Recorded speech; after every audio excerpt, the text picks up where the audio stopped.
President Ibrahim Traoré, tired and hungry after a long day, refuses to eat at a fancy restaurant due to security concerns and asks to eat at a simple local eatery. It had been a long, hot day. The sun in Burkina Faso felt heavier than usual, and President Ibrahim Traoré's shoulders ached from meetings, handshakes, and standing under the burning sun while addressing a crowd. His guards wanted him to rest, to return to the comfort of the palace where cool air and delicious food waited. But he shook his head firmly. "No," he said, wiping sweat from his brow. "Let's eat something local. Something real. I don't trust all those golden plates." His men hesitated. "Sir, it's not safe. You could be."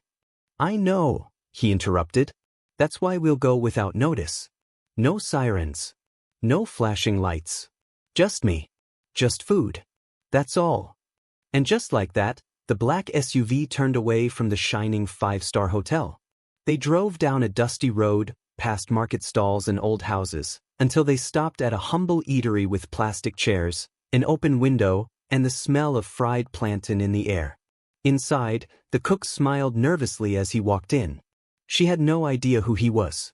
Nobody did, except for a quiet, wrinkled old woman sitting at the corner with her scarf tied tightly around her head. Her name was Mama Zainab. She had been waiting, not for food, but for this moment. For 7 nights in a row, she had the same dream of a man with power, strength, and kind eyes, sitting down to eat, and never getting up again.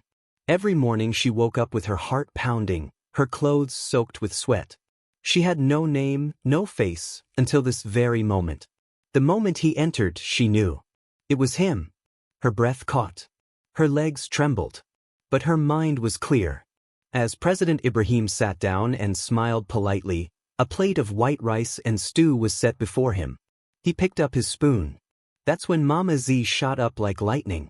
With strength no one expected from a 70-year-old woman, she marched across the room, eyes wide, and with one quick move, she slapped the plate from the table. The food splattered across the floor. Everyone froze. Gasps filled the room. A guard reached for his gun. "Stop!" President Ibrahim raised a hand. The old woman stood there, chest rising and falling, eyes filled with tears. "Don't eat that, my son," she said. "Please. That food is not for you." The president looked at her, confused but calm. "Do I know you?" "No," she said, shaking her head slowly. "But I know you." The room was silent. The cook peeked out from the kitchen. A fly buzzed over the spilled food. "Bring him another plate," one of the guards said. A second plate was rushed in. Before the president could touch it, Mama Z grabbed it again, and to everyone's shock, she began eating from it herself. Big bites. Chewed slow. Swallowed. The guards blinked. One leaned over to whisper, "Maybe she's just hungry." "Let her finish," the president said. Mama Z wiped her mouth. "I'm not here because I'm hungry," she said. "I'm here because someone wants you dead." A third plate came. Mama Z didn't touch this one. She didn't eat it. She stood very still, eyes fixed on the plate like it was a snake about to strike. She looked straight at President Ibrahim. "If you eat that," she said slowly, "your people will weep tonight." He frowned. "Why?" "Because I saw it," she said, her voice dropping to a whisper. "In a dream. Over and over. This food will not bless your body. It will take your life." He studied her, eyes narrowing. Then he did something no one expected. "Search the kitchen," he told his guards. The guards looked confused. "Sir?" "You heard me. Now." The guards stormed into the kitchen. Pots were lifted. Shelves checked. The cook began to sweat.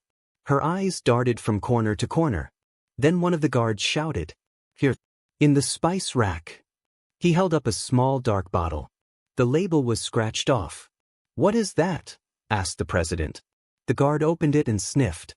His nose wrinkled. "Poison," he said. "Bitter almond smell. Classic." Everyone gasped. The cook burst into tears. "I didn't know it was for you," she cried. "I swear. They just said someone important would come. They paid me. I needed the money, my children." But the president had already turned to Mama Z. He knelt down, took her hand. and kissed it gently. "Thank you, Mama," he said. "You saved my life." She looked at him and smiled sadly. "And you haven't heard the worst of it yet."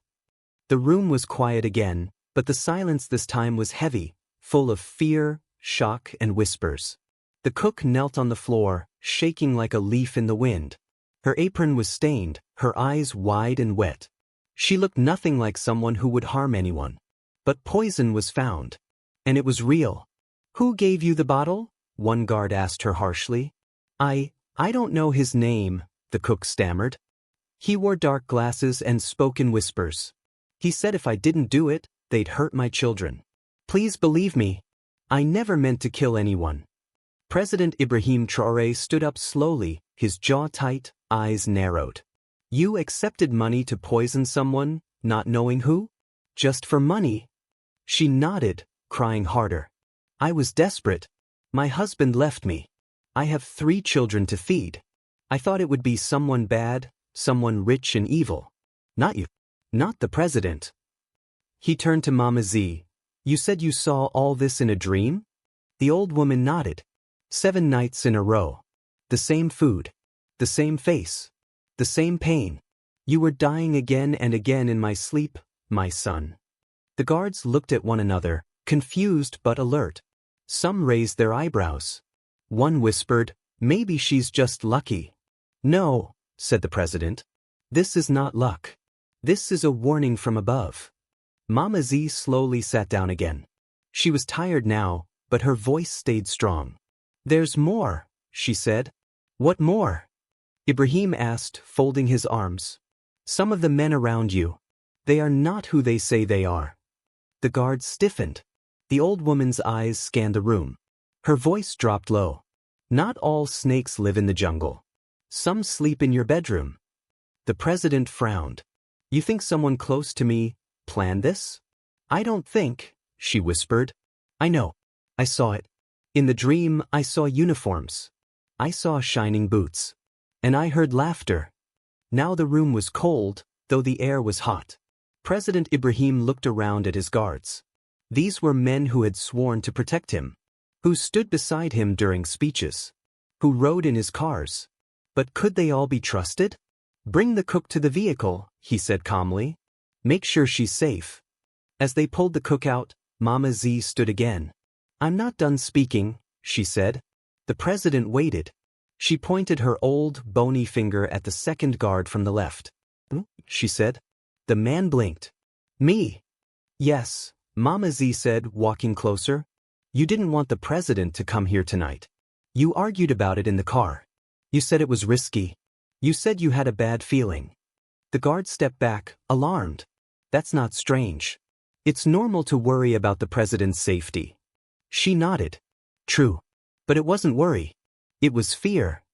The room was still again. She turned to Ibrahim. "That's not the one, though.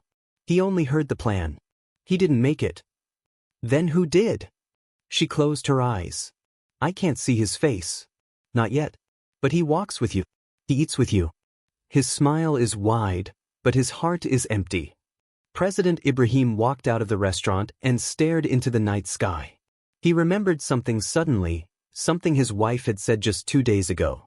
"Be careful, Ibrahim," she had whispered to him that night. "I keep dreaming that you're in danger. I see blood. I see lies.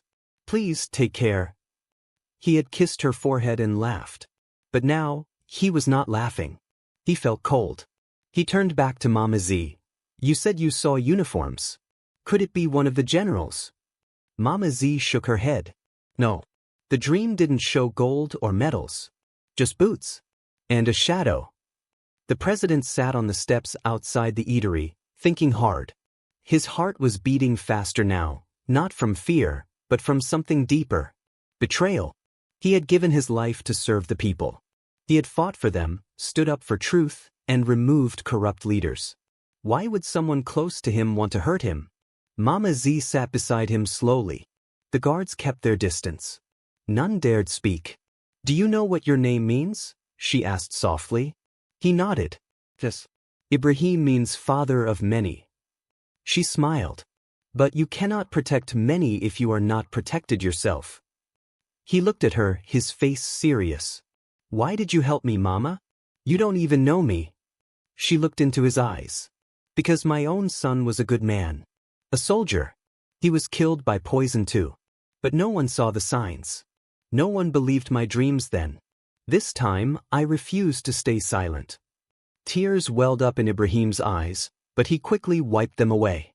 I'm sorry about your son, he said quietly. Mama Z patted his hand. Maybe saving you is how I get peace for him. Suddenly, a voice from the car radio crackled. A message had come through. Mr. President, the voice said, the lab has confirmed it. The powder in the bottle is indeed highly toxic. Just one drop could have killed you within minutes. Everyone in the group turned to look at the third plate, the one that still sat untouched on the table. Mama Z picked it up gently and said a quiet prayer before tossing it into the bin behind the restaurant. She turned back to the president. Don't eat from every hand that feeds you, my son. Some hands carry death. The president nodded slowly. He knew then that this night would change everything. He would no longer eat blindly. He would no longer walk with all the same men.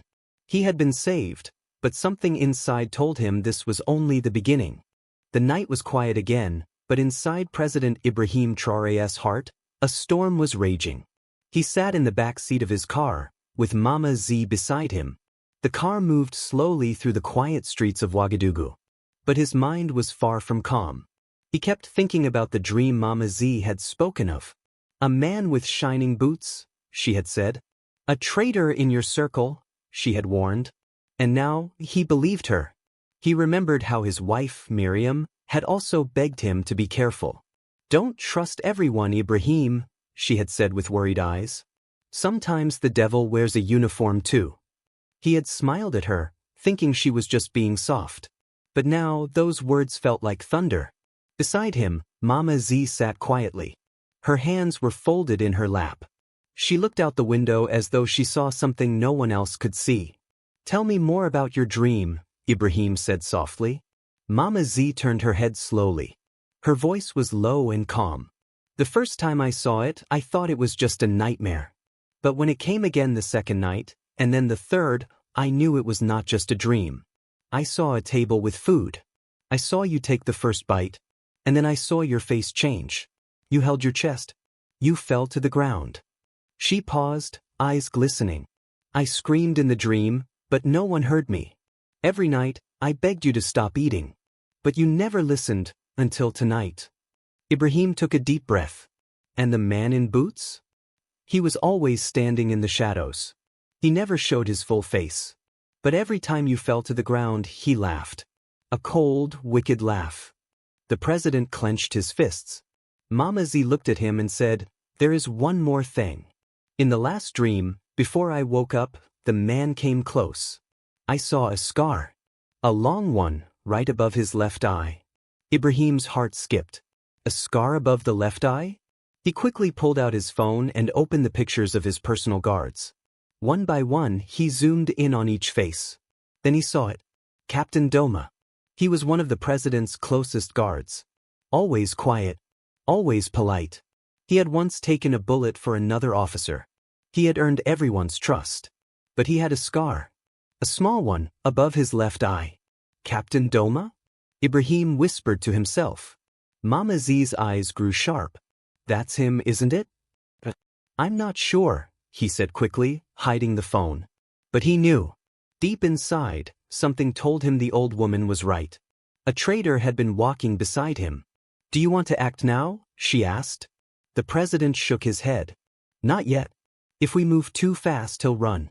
I need to be wise. He looked ahead, deep in thought. I must protect my country. But first, I must protect my life. Suddenly, Mama Z held his hand.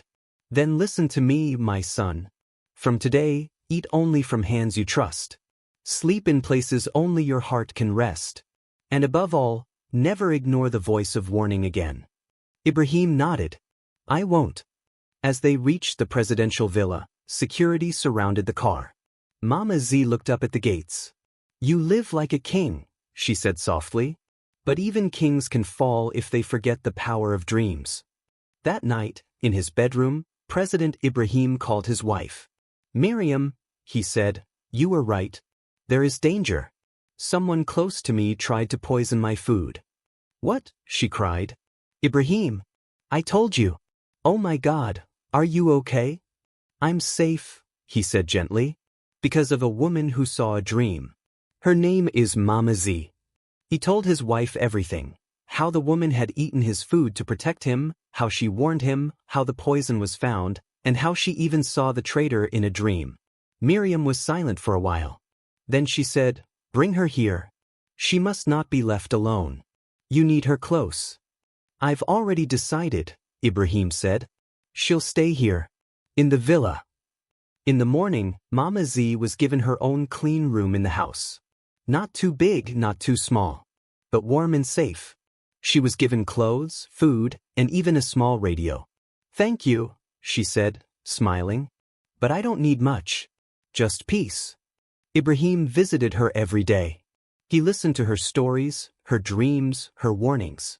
One day, Mama Z looked at him and said, "Your enemy is still watching. He hasn't struck again, because he thinks you didn't see him." "What should I do?" the president asked. "You wait," she said. "Then you strike first." A week later, President Ibrahim made a plan. A quiet plan. Only 3 people knew: himself, his wife, and Mama Z. He announced a surprise dinner in a local village. He told his guards the location would be secret, even to them, until the last hour. But it was a test. The trap. That night, Ibrahim stayed in the villa. But a fake car was sent out, with a dummy wearing a hat like his. Hidden drones watched everything. And just 2 streets away from the dinner location, a black car was spotted. A masked man stepped out. He held a small silver bottle in his hands. When they caught him, they pulled off his mask. It was Captain Doma. He looked shocked, confused, and scared. "You tricked me," he said to Ibrahim later. "No," the president replied, "you tricked me first." Doma was arrested and removed quietly. No news, no noise. Ibrahim kept the truth to himself. Only one person was there when he sat alone later that night. "Mama Z, you've been saved twice," she said gently. "Now build walls your enemies can't climb." The president nodded.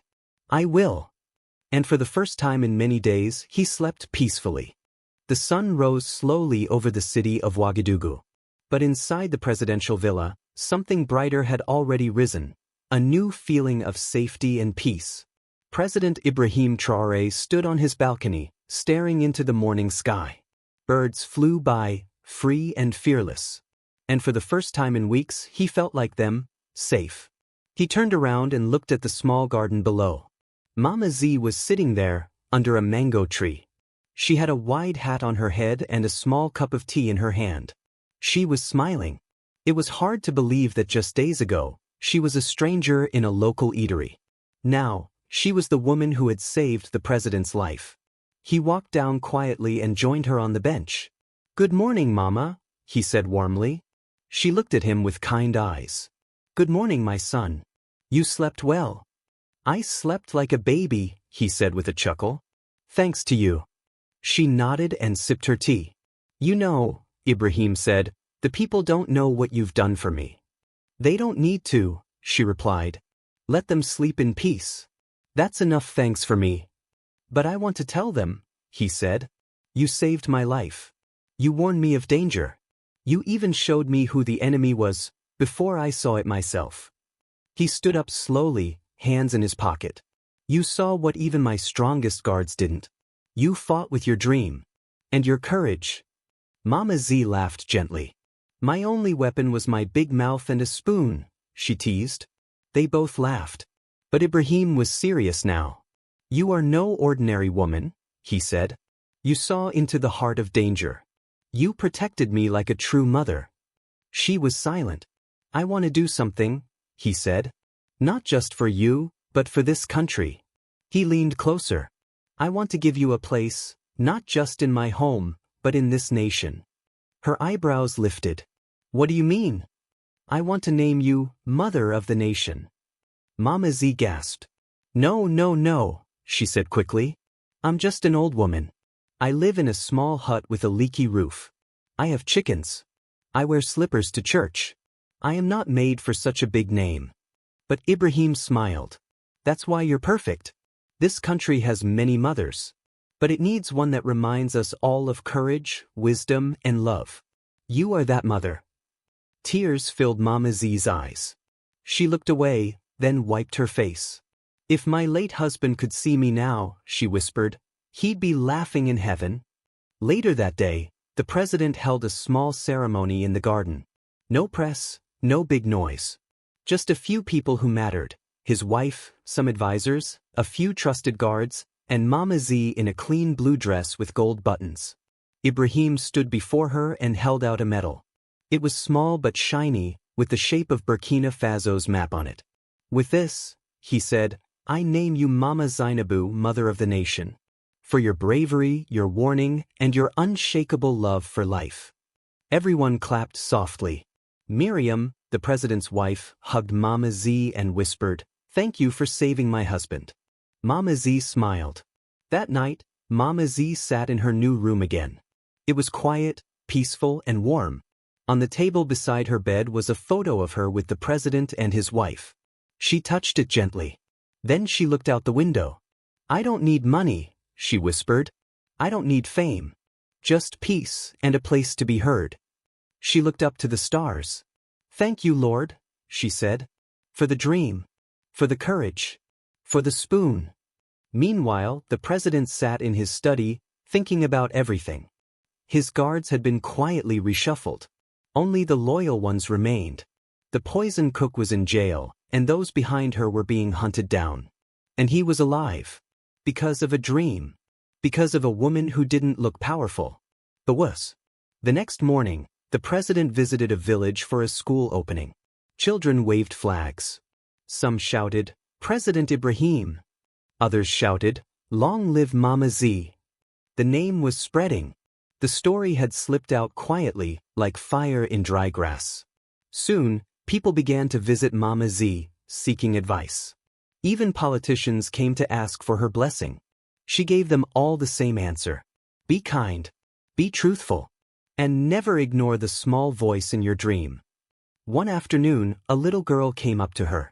Mama Z, she asked, why did you eat the president's food? Weren't you scared? Mama Z bent down with a smile. Yes, I was scared, she said. But I was more scared of doing nothing. The girl blinked.